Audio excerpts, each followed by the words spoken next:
Howdy there, guys. Welcome back to Edgar TV. It's nearly time. It's nearly time for the World Match Play to start proper and we can get into taking a look through the games. I will be live Saturday night for the opening night, an hour before it goes, so we can have a little look through the evening's action, make some predictions and some calls, and there'll be videos and action and all sorts of things coming all week, and even some follow-up videos at the end of the match play as well. So plenty more match play content to go for what I believe is the best event on the calendar. Now, what I've got for you today is a really interesting one, looking at players who are defending what do they need to do and what are the chances that they do that. Now, we've looked at players who are definitely going to lose money. They're not in the event.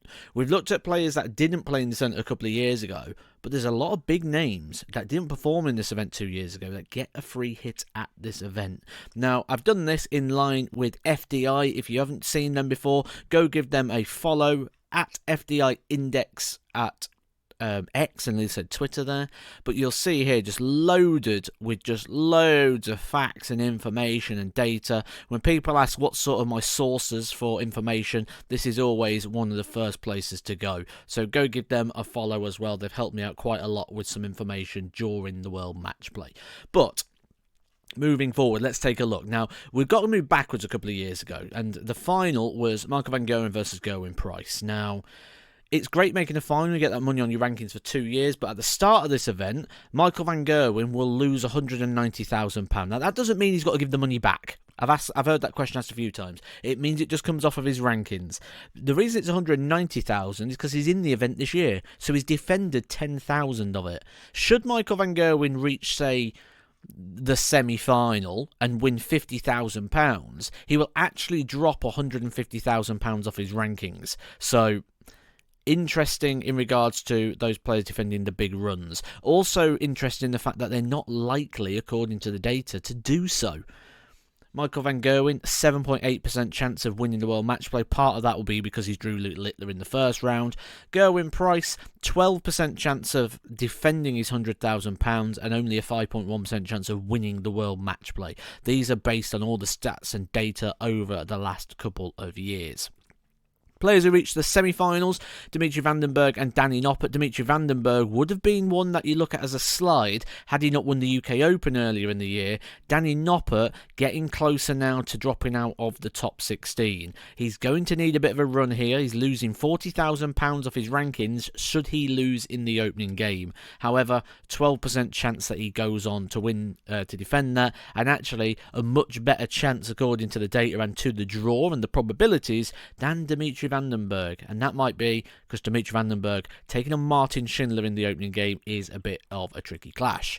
Quarterfinalist Peter Wright, this is someone who's going to have a lot of eyes on them in this event due to the fact that his form's not been great and some people think he could lose in the opening round to Andrew Gilding. He's defending a quarterfinal place, which is £30,000. You'll see to reach the second round is pretty much a 50-50 shot. Gilding slightly favoured, but for Peter Wright to defend, 15% chance. Now, should Peter Wright lose this, he's going to start losing chunks of money should the form not start to recover, and we're going to see him drop down the rankings quite quickly because he's got a lot of money to defend over the coming months. If you are unfamiliar with what Peter Wright's got to defend, where he could be in the rankings, to follow that story and many, many others, just go and hit that subscribe button because I talk you through all the rankings. If you're not sure with it, if you're new to darts, if you find it confusing, don't worry. I've got your back because I know it can get tricky.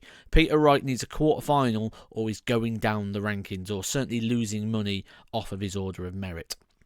The other quarterfinalists, Dirk van Dijvenbode and Jose de Souza, not even qualified for the event. So those two are guaranteed to lose £30,000. That video came out the other day if you want to go check that out.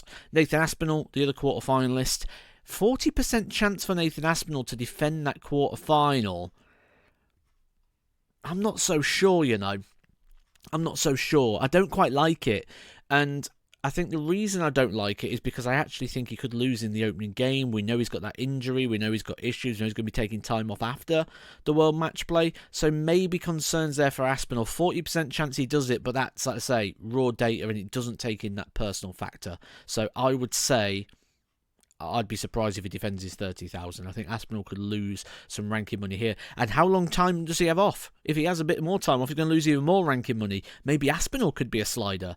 I think that's one of the things we're going to see. in the World Match Play, we're going to see a lot of changing of the guard. I mean, just take a look at these players. These players all lost in the opening round a couple of years ago, which means Ryan Searle and Damon had to take each other on in the first round. One of them's going to gain ranking money. Look at the list of names. Doby, Anderson, Gilding, Bunting, Clayton, Schindler, Dolan all went out first round a couple of years ago, so they're getting a free shot at this. If you look at those names and put it against my prediction video, you'll actually see that I believe a lot of these are going to win their opening games. If that's the case, they're guaranteed to add prize money onto their order of merit. With people looking like they're going to lose prize money, we could start to see some of the names you're seeing on your screen right now start to move up the rankings and overtake some of those players that have kind of been in that top 16 for a little bit of time. There's going to be changes at the back end of this year, Luke Humphries. I mean, hopefully he's more focused on that photo. It did look better when I put it together rather than being on screen right now. But he lost in the opening round to Nathan Aspinal 2 years ago, 10-5. So £10,000 defended, £10,000 won because he's in the event. So it's a free hit. A free hit for Luke Humphries to really start to extend or solidify that world #1 spot a little bit deeper. He's actually got a 22% chance of winning the entire tournament. But just look at those percentages. Just goes to show that Luke Humphries is likely to add to his £10,000. He'll be taking on Ricardo Petrezco in the next couple of days. But now you know who's definitely losing money, who's definitely gaining money, who's defending what the chances are they defend that prize money. So, here's your moment, guys. Go down to the comment section below. Who do you think is going to be the biggest mover during the World Match Play, whether that's up or down? Actually, give me both. Give me both. Let me know who's going up the most and who's going down the most come the end of the match play. I've let you know all the stats and data you need to know. I've let you know all what people are defending and what's to come up. Now it's time for the darts to be thrown, and I'll be back live on Saturday, an hour before the start of the World Match Play. And I tell you what, I can't wait. I love Blackpool. I love the match play. Hope you're just as excited. I'll catch you soon for some lives.